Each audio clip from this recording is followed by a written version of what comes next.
Selamat pagi kawan-kawan, salam pelintir Indonesia, salam petani sawit Indonesia. Baik, kali ini saya akan menunjukkan performa hasil buah dari perkebunan kita nih kawan-kawan. Jika kita menggunakan bibit yang unggul, pemupukannya yang tepat, dosisnya tepat, serta rotasi pemupukannya yang tepat kawan-kawan, maka hasilnya pun seperti ini kawan-kawan. Bersusun buahnya kawan-kawan ya. Ini buahnya nih melingkar kawan-kawan. Jadi kali ini saya akan membagi tips mengenai pemupukan yang kita lakukan di perkebunan kita ini kawan-kawan. Jadi untuk usia pohon kelapa sawit yang ada di belakang saya ini sudah berusia 5 tahun. Untuk varietas yang di belakang saya ini varietasnya Topaz 1 kawan-kawan.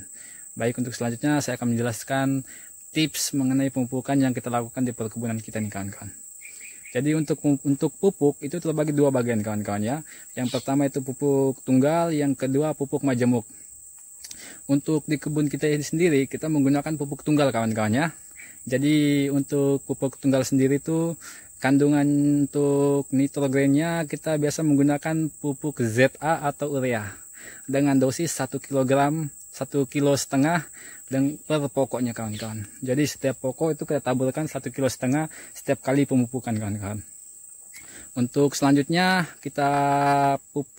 untuk kandungan fosfornya kita biasa menggunakan TSP atau SP36 dengan dosis 1 kg per pokok. Jadi untuk TSP sendiri kawan-kawan biasa kita menggunakan 1 kg untuk setiap pokok. Jadi setiap pokok itu kita taburkan 1 kg pupuk TSP atau SP36 setiap pokok dan setiap pemupukan kawan-kawan. Untuk selanjutnya kaliumnya biasa kita menggunakan pupuk MOP atau KCL. Setiap pokoknya kita kasih dosis setengah kilo kawan-kawan. Jadi setiap pokok kita berikan setengah kilo untuk penaburannya kawan-kawan. Maka hasilnya seperti ini kawan-kawan.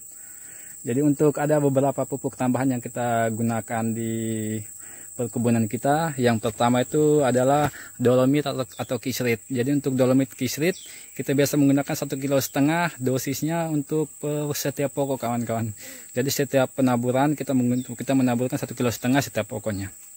Untuk pupuk selanjutnya yang pupuk tambahan itu yang biasa kita gunakan pupuk borat kawan-kawan.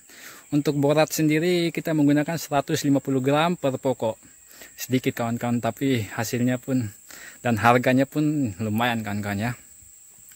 Jadi untuk rotasi pemupukan yang kita lakukan adalah ketika kita menggunakan pupuk NPK-nya, nitrogennya, fosfornya, kaliumnya itu dalam setahun kita melakukan pemupukan 3 kali dalam setahun kawan-kawan.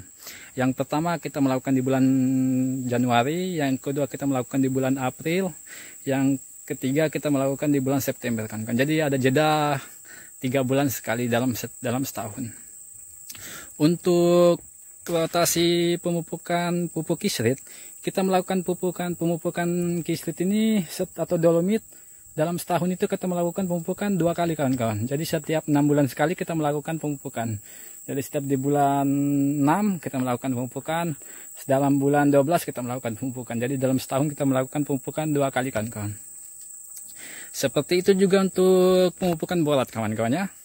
Jadi untuk borat sendiri kita melakukan pemupukan dalam setahun itu sekali kawan-kawan. Cukup sekali aja dengan dosis 150 gram per setiap pokok. Jadi untuk hasil yang kita dapatkan seperti ini. Seperti inilah penampakannya kawan-kawan. Jadi saya jelaskan ulang mengenai pupuk tunggal dan pupuk majemuk.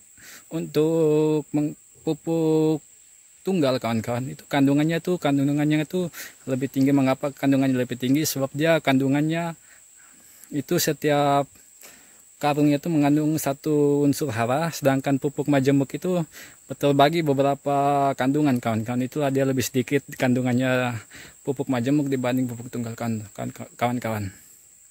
Walaupun dibanding harga ya lebih mahal, tapi di balik kemahalan pasti ada hasil yang diberi keseimbangan kawan-kawan. Seperti belakang saya ini kawan-kawan.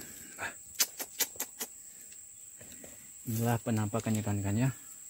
Jadi bukan cuma ini, saya akan menunjukkan hasil dari pemupukan yang tepat, dosis yang tepat, serta bibit yang unggul. Seperti apa saya akan menunjukkan pokok-pokok yang lain kawan-kawan. Untuk penampakan seperti ini kawan-kawan. Ya seperti inilah kawan-kawan. Ini topas satu kawan-kawan, buah oren. Seperti ini penampakannya. Buahnya melingkar kawan-kawan ya. Inilah ketika kita menggunakan pupuk yang jelas, dosis yang tepat, serta waktu pemupukannya tepat. Seperti ini kawan-kawan. Ini buahnya juga melingkar kawan-kawan. Walaupun bersusun-susun juga. Seperti ini kawan-kawan. Jadi mungkin cukup sekian pemaparan atau pembagi informasi tips dari saya. Lebih dan kurangnya saya mohon maaf sebesar-besarnya. Jadi bagi kawan-kawan yang mau bersharing tentang dunia kelapa sawit, dunia petani kelapa sawit, silahkan cek di komentar, silahkan diskusi di komentar. Jadi mungkin ada salah saya, silahkan koreksi di komentar kawan-kawan. Saya ucapkan selamat pagi, wassalam.